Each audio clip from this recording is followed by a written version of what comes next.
full kit and armor. The Persians were puzzled. From their ranks, all they could see was a long line of Greeks running down on them. Surely they would be out of breath before they even got close enough to fight. These Persian infantrymen were more skirmisher troops than heavy infantry. Lightly armed with short spears and scimitars, they formed ranks as a line of steel-tipped spears came hurtling towards them. The two armies clashed head-on. The Persians soon realized their weapons were hopeless against the Greek army, but they fought back valiantly, and by sheer weight of numbers began pushing the Greek center back. It looked like Miltiades' gamble had failed, and all the while Datis was sailing closer to Athens. It is 490 BC. The Greek army is being pushed back by Persian invaders, and a Persian fleet is on its way to attack Athens. As the Greeks fell back in the center, the Persian commander, Artaphernes, smelled victory. The way in which Miltiades drew out the Athenian army, enormously lengthening and thinning his center, was one of the riskiest things, I think, in all of ancient warfare. But now the strong Greek phalanxes on the wings beat back the thinner Persian line and began to push in towards the center. Each phalanx moved on command as one unit, wheeling left or right, almost turning on a dime. Miltiades' gamble had paid off.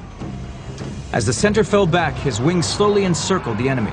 The slaughter began in earnest as the heavily armored Greeks hammered into the Persian divisions. And then that whole center of the Persian army became essentially a killing zone.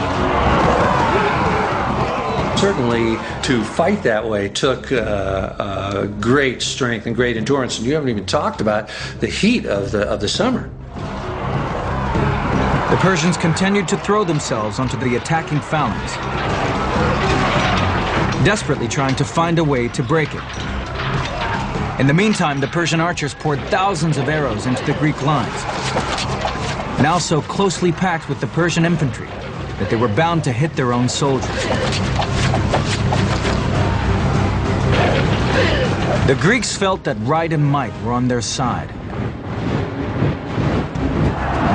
and fought like men possessed. Tactics were not so important in those days. It was more just the guts to stand next shoulder to shoulder with your mates and carry on the fight. The Persians were a broken force. They had never been defeated by the Greeks. But now thousands of their soldiers lay dead or died.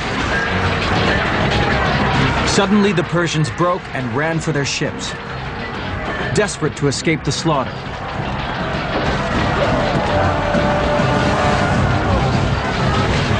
The Greeks raced to cut off their retreat and chased them to the water's edge.